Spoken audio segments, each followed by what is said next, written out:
Welcome to my channel Manutech. Today I will tell you about definition of a system and its classification. So firstly question arises, what is a system?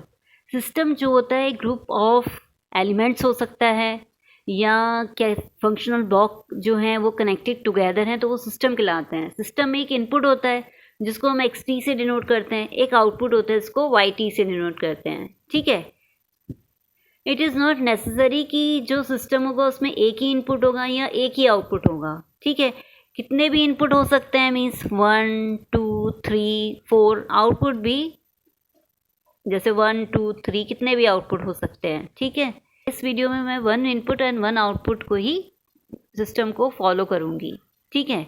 तो input जो होता है उसको हम कह सकते हैं कि एक्साइटेशन है या सोर्स है या ड्राइविंग फंक्शन है. ठीक. हम आउटपुट को आउटपुट भी कह सकते हैं और रिस्पॉन्स भी कह सकते हैं. ओके. अब जो सिस्टम होते हैं ब्रॉडली जो क्लासीफाई होते हैं वो 2 टाइप्स में होते हैं. एक कंटिन्यूस टाइम सिस्टम होता है, एक डिस्क्रीट टाइम सिस्टम होता है. ठीक है. जो कंटिन्यूस टाइम सिस्टम होता है एज अ नेम सजेस्ट कि इसके अंदर जो इनपुट होगा वो कंटिन्यूस टाइम सिग्नल होगा. ठीक. और जो आउटपुट होगा वो कंटिन्यूस टाइम आउटपुट होगा, तो वो कंटिन्यूस टाइम सिस्टम हो गया. ऐसे ही डिस्क्रीट टाइम सिस्टम क्या हुआ, जिसके अंदर डिस्क्रीट इनपुट देंगे और डिस्क्रीट ही आउटपुट मिलेगा. ठीक. अब इन दोनों सिस्टम्स को हम क्लासीफाई कर सकते हैं 8 टाइप्स में. ठीक है. तो फर्स्ट जो टाइप है वो है lump parameter and distributed parameter systems. ठीक. अब लंप पैरामीटर सिस्टम से मतलब क्या है, अगर इनपुट xt है, ओके, अगर ये सिर्फ इनपुट टाइम का ही फंक्शन है तो ये लंप पैरामीटर होगा. इनपुट आउटपुट दोनों टाइम के ही फंक्शन है तो ये लंप सिस्टम में आएगा. जो सिस्टम होगा वो लंप पैरामीटर सिस्टम होगा. ठीक है. अगर इनपुट जो है सिग्नल है, अगर वो टाइम डिपेंडेंट भी है और जो है या किसी और वेरिएबल पर भी डिपेंडेंट है, सपोज कीजिए ओमेगा पर डिपेंडेंट है, तो ये सिस्टम जो होगा वो डिस्ट्रीब्यूटेड पैरामीटर सिस्टम होगा. Input and output both.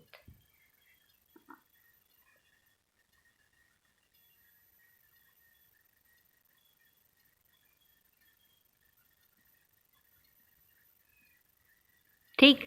Next type क्या है, static and dynamic system. Static जो सिस्टम होता है तो इसका मतलब ये है कि सिस्टम जो है प्रेजेंट टाइम पर ही डिपेंडेंट है. मीन्स xt हम इनपुट दे रहे हैं और yt हमें आउटपुट मिल रहा है, तो ये जो सिस्टम हुआ वो स्टैटिक सिस्टम हुआ क्योंकि इसमें कोई भी मेमोरी नहीं है. जो आउटपुट है वो इनपुट की किसी भी फ्यूचर या पास्ट की वैल्यूज़ पर डिपेंडेंट नहीं है. ठीक. तो इसलिए ये सिस्टम जो हो गया वो स्टैटिक सिस्टम हो गया. अगर yt जो है डिपेंडेंट है इसकी पास्ट एंड फ्यूचर वैल्यूज़ पर इनपुट की, means t+1 means future value हो गई.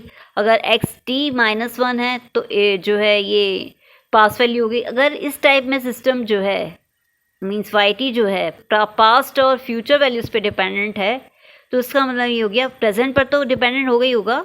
अगर फ्यूचर और पास्ट पर भी डिपेंडेंट है तो इसको हम कहेंगे कि ये डायनामिक सिस्टम है. ठीक. मीन्स अगर एग्जाम्पल है yt is equal to xt plus xt+1 means ये फ्यूचर वैल्यू पर भी डिपेंडेंट है yt, तो उसका मतलब ये डायनामिक सिस्टम हो गया क्योंकि ये फ्यूचर वैल्यूज़ और प्रेजेंट और जो है पास्ट वैल्यू दोनों पर डिपेंडेंट है. इसलिए इसे मेमोरी सिस्टम भी कहा जाता है. ठीक. और क्योंकि ये सिर्फ प्रेजेंट वैल्यू पर डिपेंडेंट है स्टैटिक सिस्टम, इसे मेमोरी लेस सिस्टम कहा जाता है.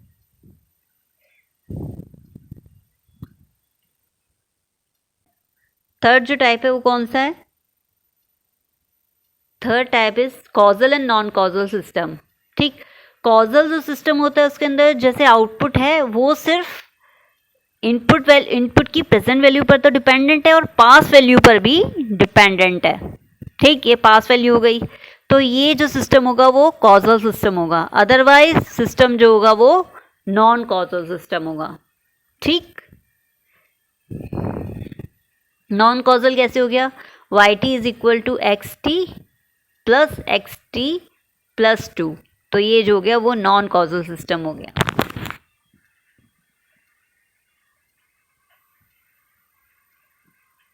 ओके.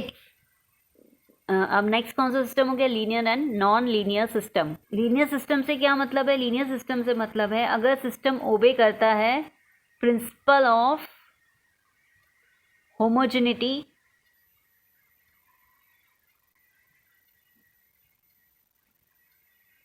और सुपरपोजिशन, ठीक, तो सिस्टम जो होगा वो लीनियर सिस्टम होगा। अगर अगर ये दोनों जो प्रिंसिपल है होमोजेनिटी और सुपरपोजिशन दोनों को फॉलो नहीं करता सिस्टम, तो वो सिस्टम होगा नॉन लीनियर सिस्टम, ठीक है। फिफ्थ सिस्टम कौन सा है, time invariant and time varying system, ठीक। टाइम इनवेरिएंट से समझ में आ ही रहा है कि टाइम से वेरी जो नहीं कर रहा वो टाइम इनवेरिएंट सिस्टम है, ठीक। जैसे कि एग्जांपल लेते हैं, अगर सिस्टम इस टाइप में अगर इनपुट दे रहे हैं किसी सिस्टम को, तो आउटपुट जो है इस तरह से फॉर्म्ड हो रहा है, ठीक। अगर सिस्टम टाइम इनवेरिएंट है, टाइम के साथ वेरी नहीं कर रहा, तो इसका मतलब ये है कि अगर इसके अंदर शिफ्ट आया है, अगर एक्सटी को अगर हम शिफ्ट करते हैं, टाइम शिफ्टिंग करते हैं एक्सटी में, तो इसका जो आउटपुट होगा वो भी टाइम शिफ्ट हो जाएगा। मीन्स अगर ये 2 से स्टार्ट है, t इक्वल्स टू 2 टाइम से स्टार्ट है, तो t इक्वल्स टू 2 टाइम पे ही आउटपुट वैसे का वैसे ही फॉर्म्ड होगा, ठीक है। तो ये जो सिस्टम हो गया ये टाइम इनवेरिएंट सिस्टम हो गया। अगर टाइम वेरिंग सिस्टम है, ठीक, तो इससे क्या मतलब है,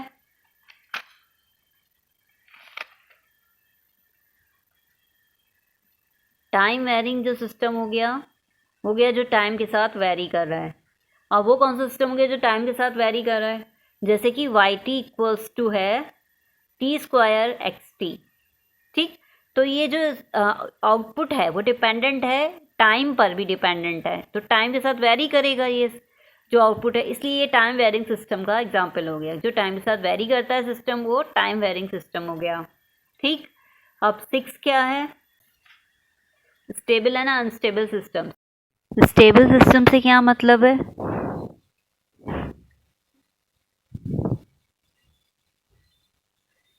अगर हम सिस्टम को इनपुट दें बाउंडेड, ठीक, मीन्स एक्सटी जो हो वो बाउंडेड हो। बाउंडेड से क्या मतलब है, अगर उसकी फाइनाइट वैल्यू है किसी सिग्नल की, मीन्स इस तरह का सिग्नल अगर हम दें एक्सटी, इसकी फाइनाइट वैल्यू है एक स्टेबल सिस्टम को, तो उसका जो आउटपुट आएगा वो बाउंडेड ही आएगा। मीन्स अगर आउटपुट इस टाइप में आ रहा है तो ये बाउंडेड आउटपुट आ रहा है, ठीक, क्योंकि ये फाइनाइट मैग्नीट्यूड का है, ठीक। तो ये जो हो गया ये एक स्टेबल सिस्टम हो गया, मीन्स बाउंडेड इनपुट जो है वो बाउंडेड आउटपुट प्रोड्यूस कर रहा है।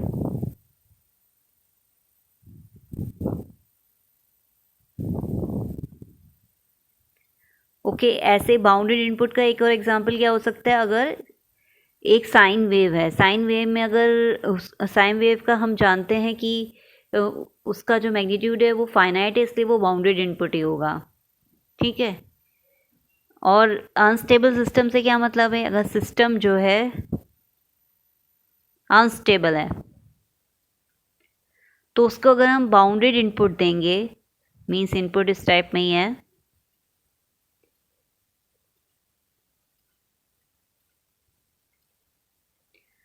मगर ये प्रोड्यूस करेगा अनबाउंडेड आउटपुट। वाई टी जो होगा अनबाउंडेड, मीन्स अनबाउंडेड से क्या मतलब है कि इसका जो मैग्नीट्यूड है वो ग्रो करेगा एनॉर्मसली लार्ज, ठीक है। तो ये सिस्टम जो होगा वो तो ये जो सिस्टम होगा वो अनस्टेबल सिस्टम होगा अगर अनबाउंडेड आउटपुट जो है प्रोड्यूस हो रहा है तब।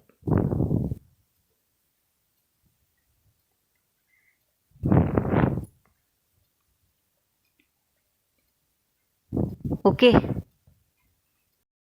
Now what is the next type of system, invertible and non invertible systems, ठीक।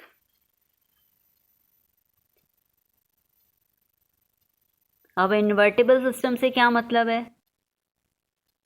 इन्वर्टेबल सिस्टम से ये मतलब अगर Y T is equal to है T X T, means T जो है ऑपरेशन ऑन एक्स टी है। अगर ये सिस्टम इन्वर्टेबल सिस्टम है, मतलब इन्वर्स हो सकता है, मीन्स अगर यहाँ पर टी जो है आउटपुट दे रहा है, यहाँ वाई टी प्रोड्यूस हो रहा है, एक्स टी इनपुट है, अगर हम इसके साथ एक और सिस्टम ज्वाइन कर दें, ठीक, जिसकी जो ऑपरेशन है वो टी रेज़ टू पावर -1 है, मीन्स इसका इन्वर्स है इस सिस्टम का, तो हमें इनपुट फिर से मिल जाएगा, एक्स टी फिर से मिल जाएगा। तो ये सिस्टम जो हो गया वो इन्वर्टेबल सिस्टम हो गया।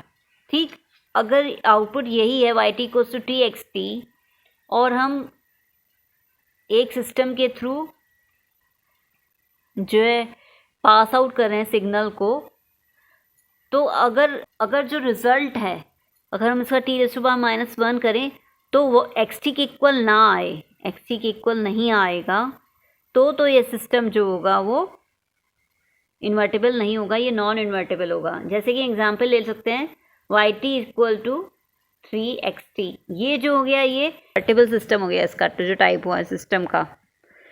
ठीक, टी जो हो गया वो 3 हो गया। अगर हम 1/3 एक और कनेक्शन कर दें इस सिस्टम के साथ, ठीक है, जिसका जो ऑपरेशन है वो 1/3 है सिस्टम का, तो इसमें जो होगा हम एक्स टी दोबारा से फाइंड आउट कर सकते हैं। तो ये मतलब ये जो सिस्टम है वो इन्वर्टेबल सिस्टम है। ठीक, 8 जो टाइप है वो कौन सा है? FIR and IIR system. इससे क्या मतलब है?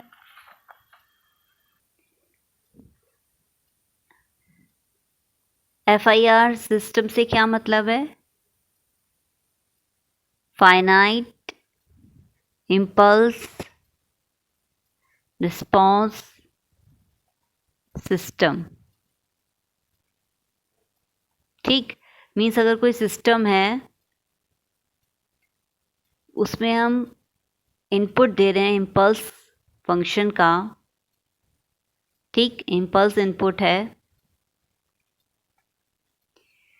तो उसमें जो आउटपुट प्रोड्यूस होगा हम उसको एच टी से डिनोट करेंगे या एच एन से डिनोट करेंगे अगर वो डिस्क्रीट टाइम में है। अगर वो फाइनाइट ड्यूरेशन का आएगा, जो रिस्पॉन्स आएगा, आउटपुट जो आएगा, तो वो सिस्टम जो होगा वो FIR सिस्टम होगा, means finite impulse response system. Example क्या ले सकते हैं हम? अगर H N is equal to 2 है for n equals to 1 and 3 and it is equal to -2 for n equals to 2 and 4 and it is equal to 0 otherwise, तो ये जो एग्जाम्पल हो गया ये FIR सिस्टम का एग्जाम्पल हो गया कि finite response impulse response produce हो रहा है। ठीक, और IIR से क्या मतलब है? IIR means infinite impulse response system.